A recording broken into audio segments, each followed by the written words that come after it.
Hello, my name is Antoinette Smith. I am your author. Welcome to the Meet the Author session live. I will do a recap on each book. Each book comes with a loyalty card. The Real Internet comes forth with the loyalty card. 4 separate books. If you buy the first 3, you get the 4th book free. The Behind the Scenes book series is a 5-book series, a sequel to the Real Internet Come Forth book series. And there's 5 separate books. If you buy the first 4, I will give you the 5th book free. Each book comes with a bookmark. And whether you buy them paperback or digital, I would like for you to have the bookmark and the loyalty card. As of now, the 2021 calendar, I will be coming on here live every Thursday to meet and greet you. We will be reading from each book. We will have a question and answer session every other week because I want to get your feedback. I want to answer the questions that you may have. I want to hear your comments, and I want to hear your concerns. So last week, we went over The Real Internet Come Forth, and it's volume 1, 2, and 3. We was on volume 1, and it was titled The Darkness Begins. So next week, we will be on volume 2, which is titled The Death of a Girl. And it is from age 12 to 16. And it is childhood to motherhood is where I become pregnant and become a mother. We will talk about that. But tonight, we are having a question and answer session. I have some questions that people have asked and they want to know the answer to. So I promise to go live and answer all the questions because I want to look into your face or let you look into mine as I answer your questions. And so the first question that we have, and you can send your question at any time, message me, email, or however, and I will get to your question. I answer a lot of questions throughout the reading and just taking time to just answer people's questions because I want to engage in a conversation with you. I want you to know that I am very concerned about your concerns. I really want to answer your questions. I want you to get to know me. Okay? So the first question we have is from Mississippi. And she wants to know, did you get the opportunity to confront your abusers? Okay, so previously in the first videos, I already told you that if somebody asked a question, were my abusers held accountable legally? And the answer was no. They was never held accountable legally because I didn't speak on it. About what had happened to me. I suffered many different abuses. So she wants to know, did I have the opportunity to confront them? No, I did not. I was bound by fear. And when I did get of age to get up the nerve to try to confront, many of them was already dead. The first guy that initially started the abuse, I never seen him again. And the 2 that was with him when it started, I did see them periodically. Our town is very small. And then as I continue to grow older, excuse me, I would run into one of my abusers. And I think a lot of times I still was bound by fear. When I see them, I would just cringe on my insides. I would just get almost sick because I remember what they did. And I know they remember what they did to me. And also another thing is when I became 9 years old, the Lord let me hear about one of my abusers getting hurt really, really bad. And then when I became 11, another one of my abusers was hurt really, really bad and was killed. And so I began to say, oh my God, maybe this is God's way of getting them back. So that gave me some comfort. And so I began to just sit and wait. I'm talking about patiently waiting for years to see what will happen to the next one that abused me. What will happen to the next one that molested me, raped. My rapist, I never saw him again. I don't know who it was. So I really don't know what became of him. But my abusers, the one that molested me, I got a chance to see a lot of them suffer. I got a chance to see a lot of them die horrible deaths. And then I left Illinois. And then even by me being gone, I would always hear about what's going on up there and, things of that nature. And so I'm not really sure, but I think two of them may be still living. I'm not sure. But me personally coming up on them, confronting them about what they did to me, that never happened because I didn't have the strength to do it. I was too afraid. I was too scared. So I hope I answered your question. Okay. The next question is from Louisiana. And it's really more of a comment. She says, I have all your books, but I can't get through the first chapters. It's so sad. I'm so heartbroken. I'm too sensitive to read a story like this. I completely understand. I completely understand. I start out telling my story pretty rough. I get straight to the point because I'm free. And so I do understand that a lot of people is very, very sensitive. It's very disturbing to read my story about me being molested, and then I go into details of how it happened because I wanted you to feel what I felt at the time. And it is very sad. So don't feel bad about being sad and you not being able to complete the readings. Don't feel bad and sad and heartbroken for me because I'm better now. God judged them. He took care of me. I had to go through a whole lot of things that I wouldn't have had to go through had I not been abused. But nevertheless, all things work together for those that love the Lord. And so I love the Lord. And so all things has worked together. So don't feel bad. Don't feel bad. Just thank you for purchasing my books. Not all of them are really sad. Not all of them are sad. So I pray that you will continue to read the book series, the ones that you can read. If you get to a chapter that is too much for you, go to the next chapter because it does get better down the road. Down the road. Like, the first, 4, 5, 6 volumes of the Real Internet Confront, it is very disturbing. And a lot of my readers that I have had the opportunity to meet face to face at the Meet the Author sessions, they say, well, it's got to get better in the next book, baby.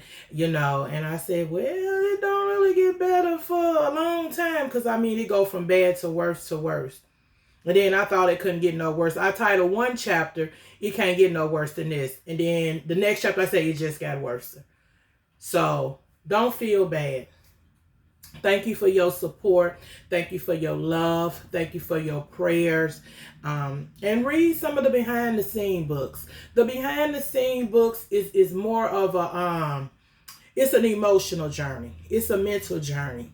And so it's not very, it's built on a lot of revelation and insight on how I changed, how God transformed my mind, how I began to think better, feel better about myself and about the things that happened to me. I have a better concept, a better grip on life. So read the behind the scenes, read the behind the scenes. If you can't get to the Real Internet, read the behind the scenes. I got something for you. Okay, thank you very much. Okay, the next question is coming from Missouri. And they want to know, how were you able to co-parent with someone that caused you so much trauma? Okay.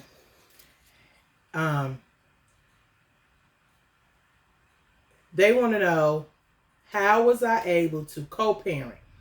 Mean, be in the same house with the same person or one of the people that caused me a lot of trauma, caused me a lot of pain, caused me a lot of agony. How was I able to do that? Okay.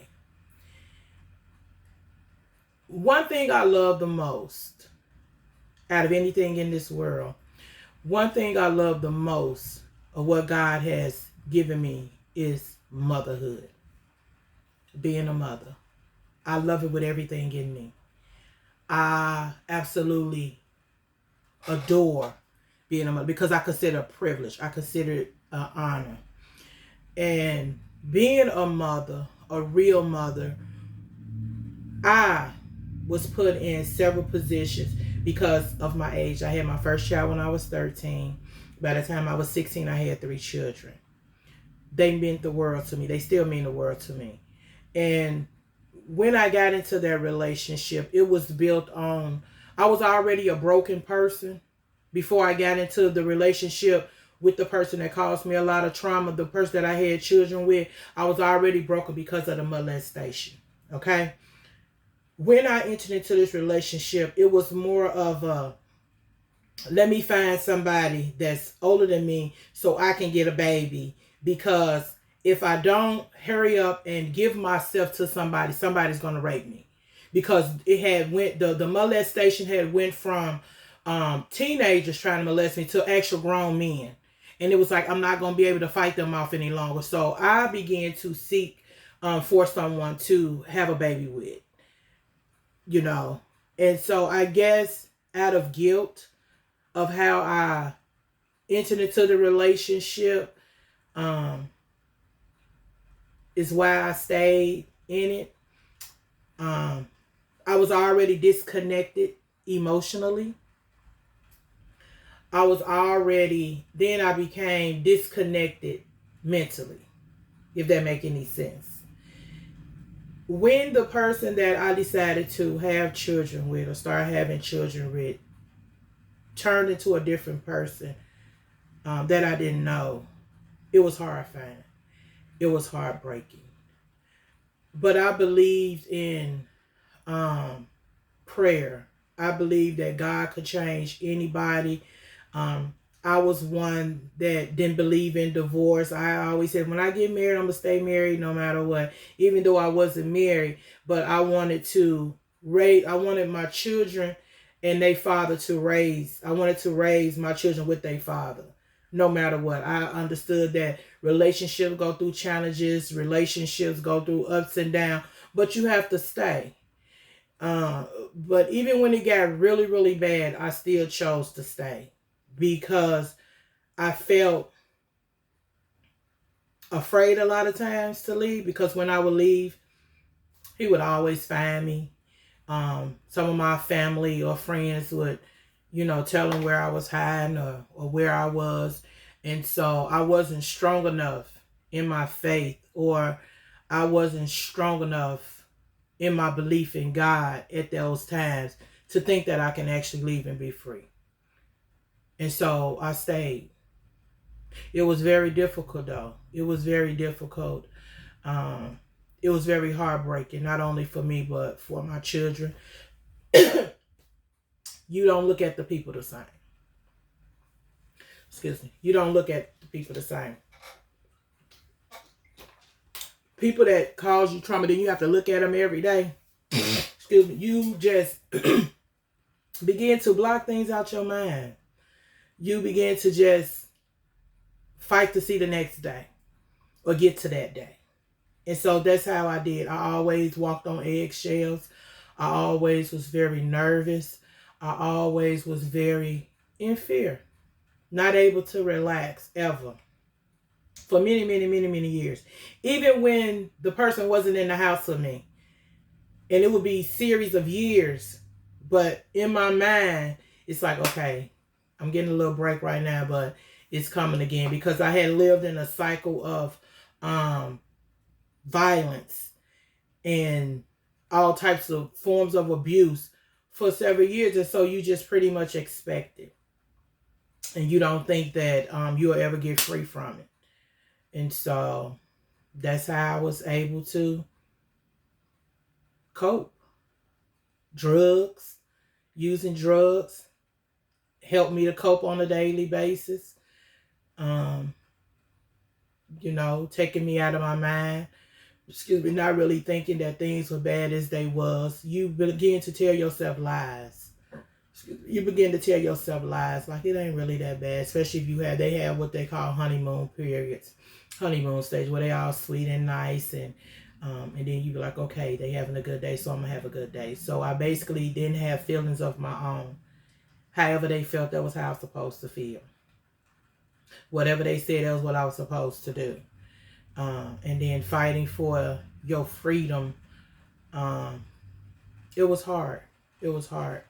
So I hope that I answered your question to the best of my ability. Okay. Y'all answered some great questions. Like, I wasn't ready for all of this. Like, y'all get into the nitty gritty.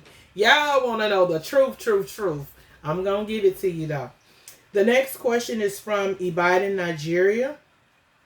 And they said, how do you manage the stability of your mind as you went through all you passed through? How did you keep your mind?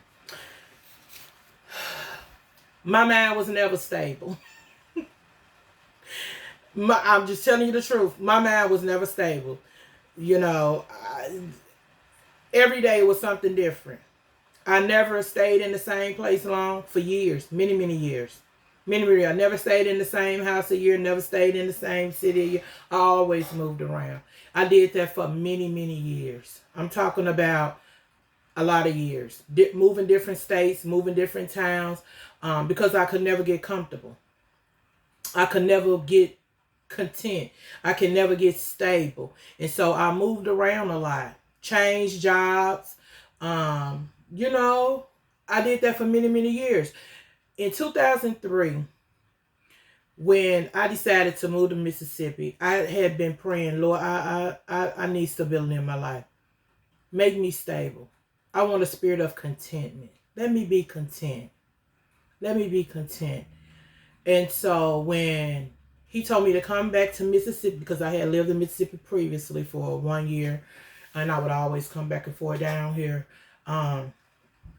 I said, okay, this is where I'm going to be. And he fixed it to where I couldn't leave. I tried to leave after, it wasn't even a whole year, because I was used to just moving, leaving, running, you know, being on the run. And I was on the run emotionally and mentally before I was on the run legally. Okay. So I was used to it. So it got to the place where he fixed to box me in so I can, you know, he can answer my prayer and be content. But I was working on trying to leave here again too. And so when he got to the place and got my attention, like, you stay where I tell you to stay. That's your obedience. When he was working obedience in me. Stay where I tell you to stay. If you step outside of these lines, there's no guarantee I can protect you because you're out of bounds. So when he began to teach me that, I said, okay, I have to stay here in Brookhaven. But I didn't have to stay in the same house. So the first house I purchased, I stayed in there 4.5 years. And then I ended up moving because I went through my divorce. And then after that, I mean, I've been in Brookhaven. It'll be 18 years in March. And that's a miracle in itself. In fact, my uncle called me after me being here like 3 years, 2 years. He said, well, I'm glad you have put down some roots because I moved all the time. And my mom kept saying, ain't you tired of moving all around, packing up, moving? I mean, I would pack me and my children 5 outfits and I'm gone. Donate everything else to different churches, give it to people. Listen, I'm out of here. What I got now, God will give it to me again. And that's how I did. So since I've been here in Brookhaven, I've been in the city for almost 18 years, but I've moved like 10 or 11 times, different houses. So to answer, I never was really just stable. My mind, in the beginning, as I went through what I went through, it started out having a strong prayer life, and then I turned to drugs for a number of years, and then I got off the drugs, and the Lord had to retrain my mind. So he just kept me. I didn't keep myself. I couldn't save myself. I couldn't make myself be still. When he started learning me patience, learning to just sit down. I had a problem. I didn't sleep a lot. Still sometimes. I don't sleep sometimes, but God, he give his beloved rest. So I can't honestly say that my mind was stable in all of those times as I went through everything that I went through. But glory be to God. Now my mind is very stable. It's very stable because I'm free from a lot of the things that was bothering my mind. I'm free from a lot of things that troubled my mind. So I don't let things trouble me like they used to, because I know I can't run the drugs to get a fix. I know I can't just hide out or anything like that. No, I confront the situation where it is. When something come up, oh no, we're going to deal with this, because my life is at stake. And I love the peace that I have. I love the freedom that I have. And I'm not going to let anybody or anything take that. So now I have stability of my mind. But during those times, no, I was not stable at all. And it took God to stabilize my mind.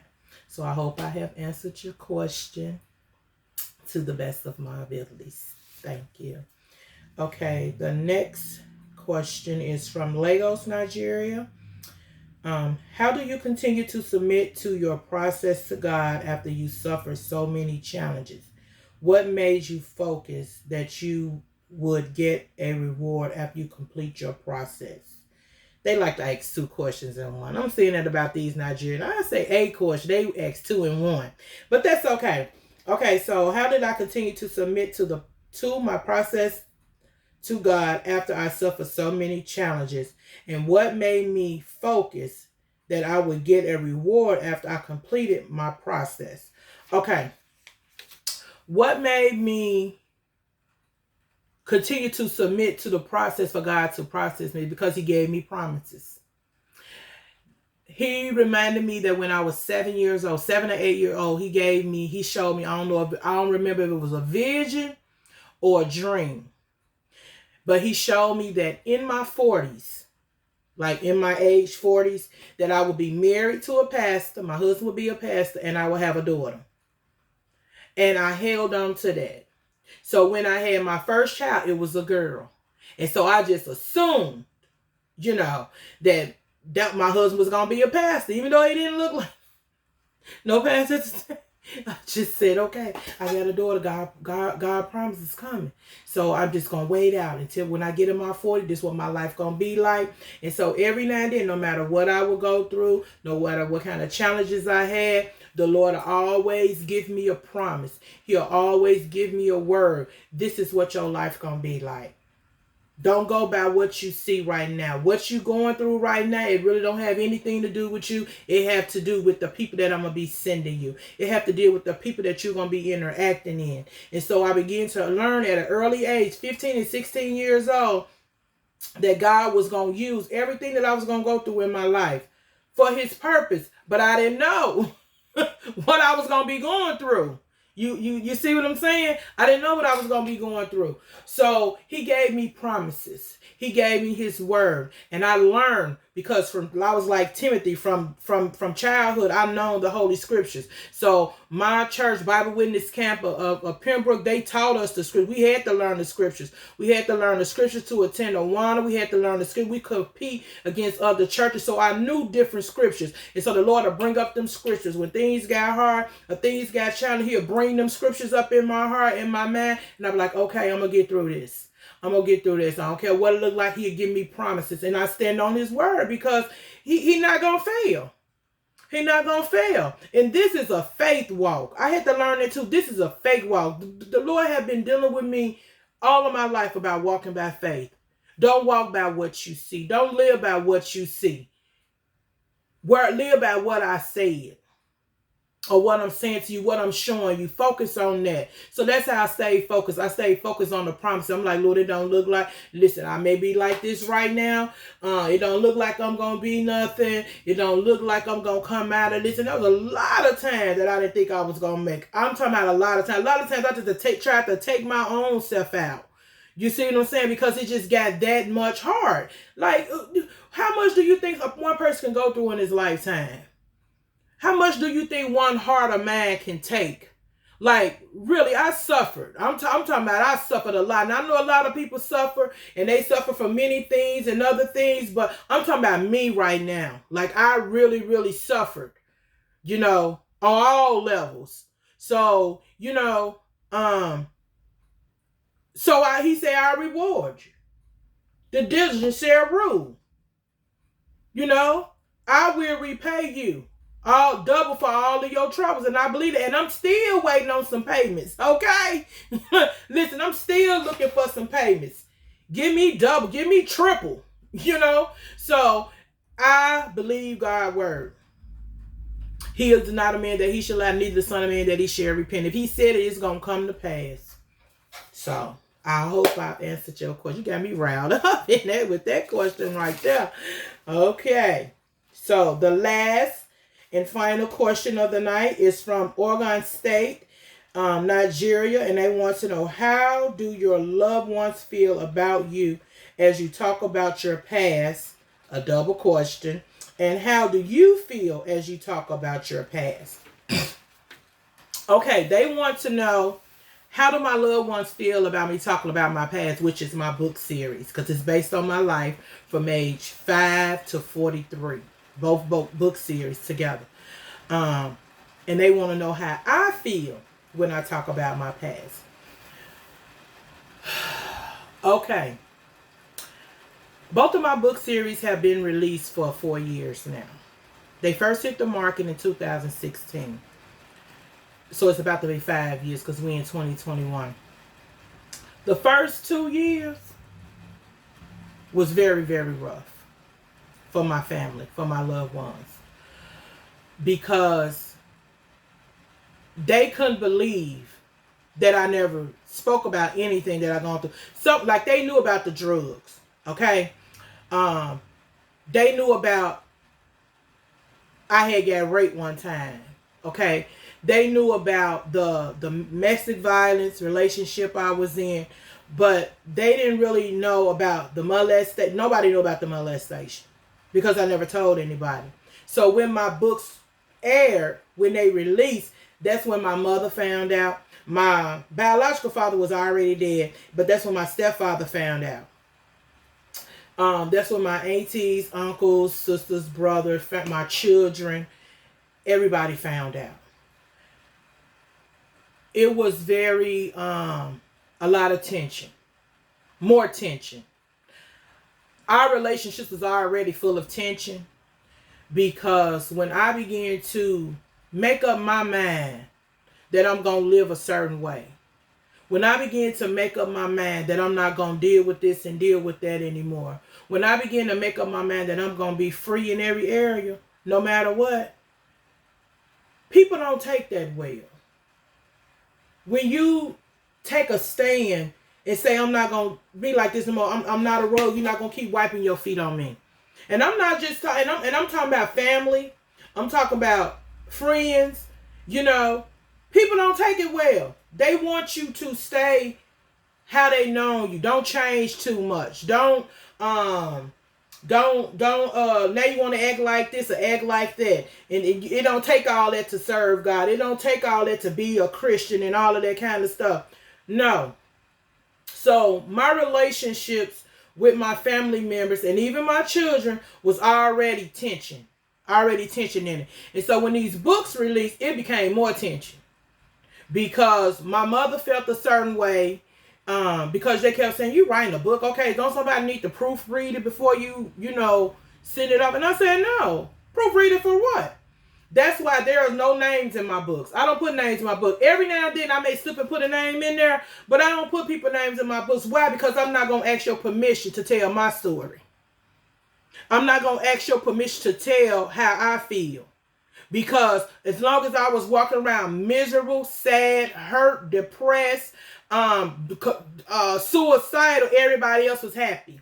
And then when I began to say, I'm responsible for my own happiness. Everybody else happy. I'm just helping everybody else and making sure they okay and helping them in their lives. And I'm dying on my insides. I'm dying in my mind. And I say, no, I deserve a life too. And so when I began to live the life I wanted to live and started to take the steps to create the life I wanted to live, it became a problem. And part of that, me living the life I wanted to live, is being free. And so I apologize. I told my mother, I'm not blaming you and my father for anything that I've gone through. God already charted my course. Y'all did the best that you can do to the best of your ability. My mother had her own issues she was dealing with. My father had his own issues he was dealing with. My stepfather had their own issues they was dealing with. Did they love me? Yes, they loved me to the best of their ability. Had I told them what I went through and what happened, it wouldn't have turned out well. Because my family, they don't play about certain things. You see what I'm saying? So after about a year that me traveling, my mother being with me, going to do different book signings and meet the author sessions, and people get to ask questions. And one of my aunties asked, "How do I feel about my mother since I've aired about the the molestation and and they overlooked a lot of stuff that us children went through?" And I said, "I love my mom. I don't hate her. Why can I hate it? She couldn't help me." I said, "Okay, y'all want to be upset because now I didn't tell anybody. Now y'all know. Okay, now you know, now what? Now you know I was molested several times. Now what? Is it going to change the fact that I was molested? Is it going to change the fact that I was bound? Is it going to change the fact that I needed to be freed? No, it's not going to change. So why be upset? For a number of years, I was upset because I'm like, my mother should know what's going on with her child. My father should know what's going on with their child. But like I said, they had their own issues they was dealing with. They had their own issues. And I wasn't the only child. You understand what I'm saying? So it caused a lot of problems. Caused problems with my siblings, which it was never really close anyway. But, people get offended. They get upset. Didn't nobody care when I was upset.